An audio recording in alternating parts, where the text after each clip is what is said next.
Subscribe करिए BK24 study zone को और दबाएं इस बेल आइकन को ताकि हमारे लेटेस्ट वीडियोस आप तक पहुंचे सबसे पहले। नमस्कार दोस्तों, BK24 स्टडी जोन में आप सभी लोगों का बहुत बहुत स्वागत है। तो दोस्तों, आज की इस वीडियो में हम बात करने वाले हैं कृषि से संबंधित कुछ महत्वपूर्ण प्रश्नों के बारे में जो कि एग्जाम में काफ़ी पूछे जाते हैं। तो यहाँ पर मैंने आज टू द पॉइंट लिया है, जैसा कि हम जो है टू द पॉइंट के कुछ वीडियो बना रहे हैं, तो उस तरीके से यहाँ पर क्वेश्चन और उसका आंसर दे दिया है मैंने, और ताकि उससे ज़्यादा से ज़्यादा क्वेश्चन हम यहाँ पर कवर कर सकें। तो चलिए शुरुआत करते हैं इस वीडियो का। अगर आपको वीडियो पसंद आती है तो वीडियो पर लाइक करना बिल्कुल भी मत भूलिएगा, साथ ही साथ कमेंट करिए और शेयर करिए अपने ग्रुप में ज़्यादा से ज़्यादा। तो चलिए शुरू करते हैं, लेंगे अपना हम पहला क्वेश्चन। तो इसमें पहला जो क्वेश्चन है कि भारत की कितनी जनसंख्या का निर्वाह कृषि से होता है, तो भारत की 70% जनसंख्या का निर्वाह कृषि से होता है, यानी कि कृषि पे आश्रित है। इसके बाद क्वेश्चन नंबर सेकंड है कि भारत की सकल घरेलू उत्पाद में कृषि का कितना योगदान है, तो लगभग 14% योगदान है सकल घरेलू उत्पाद में भारत में कृषि का। इसके बाद थर्ड वाला पॉइंट जो हमारा है वो ये है कि भारत के कुल क्षेत्रफल के कितने प्रतिशत भाग पर कृषि की जाती है, तो 57.2% भाग पे कृषि की जाती है। कहीं कहीं पर 57.1 भी देखने को आपको मिल जाएगा ये। इसके बाद फोर्थ पॉइंट है हमारा कि ओवरलैपिंग क्रॉपिंग और रिले क्रॉपिंग के नाम से किसे जाना जाता है, तो बहुफसलीय कृषि को जाना जाता है। पांचवा है दो भिन्न भिन्न प्रकार की कृषि को एक ही खेत पर उगाने की प्रक्रिया को क्या कहा जाता है, तो अंतःवर्षीय कृषि कहा जाता है। इसके बाद क्वेश्चन नंबर 6 में जिसमें हमसे पूछा जाता है कि सर्वाधिक जो उत्पादन क्षमता वाली धान है वो कौन सी है, तो लूनी श्री है। सातवां पॉइंट कि भारत में हरित क्रांति का जो पिता है वो किसे कहा जाता है, या फिर हरित क्रांति के जनक किसे कहा जाता है भारत में, तो डॉक्टर MS स्वामीनाथन को कहा जाता है। हम इससे पहले की जो काफ़ी क्विज हो चुकी हैं उनमें भी 2-3 बार मैं इस क्वेश्चन को डाल चुका हूँ। इसके अलावा आठवां जो है कि विश्व में हरित क्रांति का पिता किसे माना जाता है, तो नॉर्मन E बोरलॉग को माना जाता है। और कई बार पूछा जाता है कि ये कहाँ के निवासी हैं, तो ये अमेरिका के निवासी हैं।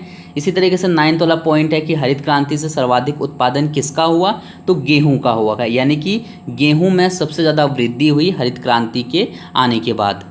उसके बाद ये क्वेश्चन भी एग्जाम में बहुत आता है कि गुलाबी क्रांति किससे संबंधित है, तो हमने नीली क्रांति पढ़ी है, हरित क्रांति पढ़ी है, लेकिन गुलाबी क्रांति को हम कई बार जो है नहीं पढ़ पाते हैं या फिर इग्नोर कर देते हैं, तो प्याज से संबंधित है, इसको जरूर याद रखिएगा।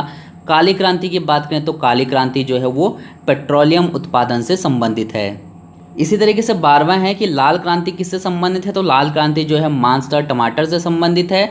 और 13वां है कि इंद्रधनुषीय क्रांति किससे संबंधित है, तो इंद्रधनुषीय क्रांति जो है कृषि क्षेत्र में संबंधित सभी क्रांतियों से संबंधित है, यानी कि नीली क्रांति हो गया आपका, और जो दूध के लिए जो हुई थी श्वेत क्रांति, यानी कि दूध के उत्पादन को बढ़ाने के लिए जो हुई थी, है ना, तो ये जो है इंद्रधनुषी क्रांति जो है कृषि क्षेत्र से संबंधित सभी क्रांतियों से संबंधित है। और इस योजना को शुरू किया गया था भारत सरकार के द्वारा 2008 में। इसके बाद 14वां पॉइंट है जहां पर कि हम काफ़ी क्वेश्चंस को कवर करेंगे कि भारत में प्रमुख रूप से कितने प्रकार की बुआई होती है, जो फसलों की बुआई होती है वो कितने प्रकार की होती है। तो इसमें से हमको सभी को पता होगा कि रबी की फसल, खरीफ की फसल और जायद की फसल, 3 प्रकार की फसलों की बुआई की जाती है। अगर एग्जाम में क्या क्या पूछा जाता है कि रबी की फसल की जो बुआई होती है कब होती है, तो अक्टूबर नवंबर में होती है। कटाई कब होती है, मार्च अप्रैल में। इसके अलावा पूछा जाता है कि इसकी जो रबी की फसल की जो प्रमुख फसलें हैं, रबी की फसल के अंतर्गत जो फसलें आती हैं वो कौन कौन सी हैं, तो मटर हो गया, सरसों हो गया, मसूर हो गया, गेहूं, जौ, चना, आलू। तो आप इनको याद रखिएगा क्योंकि एग्जाम में इस तरीके से पूछा जाता है कि निम्न में से कौन सी फसल रबी की फसल नहीं है बताना होता है हमको। तो इसका मतलब ये है कि कौन कौन सी फसल होती है ये आपको याद रखना पड़ेगा। यहाँ पर सभी नाम आपको याद रखने होंगे। खरीफ की फसल की बात करें तो खरीफ की फसल की जो बुआई होती है वो जून जुलाई में, कटाई अक्टूबर नवंबर में। प्रमुख फसल में इसका जो आता है वो आता है चावल, ज्वार, बाजरा, मूंगफली और मक्का। जायद की फसल जो है मार्च जुलाई के मध्य में होती है, और इसकी जो प्रमुख फसलें हैं वो है तरबूजा, खरबूजा, ककड़ी हो गया, खीरा हो गया, भिंडी हो गया। तो याद रखिएगा इसकी जो प्रमुख फसलें हो जाएंगी वो हो जाएगा तरबूज, खरबूजा, ककड़ी, खीरा, भिंडी, यानी कि सब्जियां जो आती हैं। तो आप इन सभी चीज़ों को याद रखिएगा और यहाँ से काफ़ी क्वेश्चन आपके एग्जाम के लिए ज़रूर पूछे जाएंगे, तो आप इनको जो है याद कर लीजिए। और कोई भी एग्ज़ाम आप दे रहे हों हमसे जो है इससे कुछ ना कुछ ज़रूर पूछा जाता है। इसके बाद 15वां पॉइंट ये भी काफ़ी महत्वपूर्ण है, यहाँ पर चावल लिख दिया, चावल होगा ये। चावल की प्रमुख किस्में कौन कौन सी हैं, ये हमें ज़रूर याद होनी चाहिए, क्योंकि एग्जाम में कई बार पूछा जाता है कि निम्न में से कौन सी चावल की किस्म नहीं है, या फिर जैसे दे दिया कृष्णा, कावेरी, हंसा और पद्मा, इनमें से कौन सी चावल की किस्म नहीं है। तो मतलब अगर उसमें से अगर हमें याद नहीं होंगे इन सभी के नाम तो हम वहाँ पर नहीं बता पाएंगे। तो आप याद रखिएगा कि प्रमुख जो किस्में हैं वो कौन कौन सी हैं। जमुना है, करुणा है, जया है, कृष्णा है, कावेरी, हंसा, विजय, पद्मा और कांची। इसी अलावा जगन्नाथ, रत्ना, बाला आदि, ये सभी नाम जो है चावल की किस्म के हैं। 16वां जो आ जाएगा वो ये आ जाएगा कि भारत का सबसे बड़ा जो कपास उत्पादक राज्य है वो कौन सा है, तो ये हो जाएगा गुजरात। इसी तरीके से 17वां है कि भारत का सबसे बड़ा गन्ना उत्पादक राज्य कौन सा है, तो ये हम पहले भी पढ़ चुके हैं, उत्तर प्रदेश है। और 18वां, ये काफ़ी महत्वपूर्ण क्वेश्चन है कि भारत में सोयाबीन का सबसे अधिक उत्पादन किस राज्य में होता है, तो मध्य प्रदेश में होता है। ये एग्जाम में काफ़ी पूछा जाता है। इसके अलावा हमको ये भी याद होनी चाहिए कि सरसों की प्रमुख प्रजातियां कौन कौन सी होती हैं। पूसा गोल्ड, पूसा जय किसान, वरुणा, पीताम्बरी, इनके नाम आप याद कर लीजिएगा। और अरहर की प्रमुख प्रजातियां कौन कौन सी होती हैं, ये भी आप जरूर याद रखिएगा। अमर, बहार, पारस और मालवीय, विकास और आज़ाद, तो आप इनको भी याद रखिएगा। इसके अलावा अगर आपको कहीं पर मिलती हैं तो आप उनको लिख लीजिए और अच्छे से याद कर लीजिए। इसके अलावा 21वां पॉइंट है कि भारत के किस राज्य में सर्वाधिक कॉफ़ी उत्पादन किया जाता है, तो कर्नाटक में किया जाता है। और 22वां है कि भारत में तंबाकू का सर्वाधिक उत्पादन कहाँ किया जाता है, तो आंध्र प्रदेश में किया जाता है। इसके बाद 23वां पॉइंट है कि भारत में नारियल का सबसे बड़ा उत्पादक राज्य कौन सा है, तो तमिलनाडु है। और 24वां, ये क्वेश्चन भी काफ़ी महत्वपूर्ण है कि मसालों का बागान किसे कहा जाता है, किस राज्य को कहा जाता है भारत में, तो केरल को कहा जाता है, क्योंकि यहाँ पर विभिन्न किस्म की जो मसाले होती हैं उनका उत्पादन किया जाता है, तो इसलिए इसको मसालों का बागान कहा जाता है।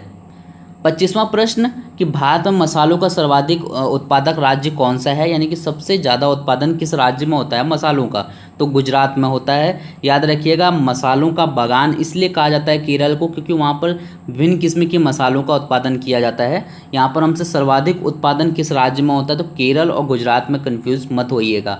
मैं आपको बता दे रहा हूँ, इस पॉइंट को क्लियर कर दे रहा हूँ, तो आप जो है बिल्कुल भी कन्फ्यूज़ मत होइएगा। 26वां प्रश्न यहाँ पर हमसे पूछा जाता है कि चीन के बाद सबसे अधिक सब्जी उत्पादक देश कौन सा है, तो भारत जो है सबसे बड़ा सब्जी उत्पादक देश है चीन के बाद।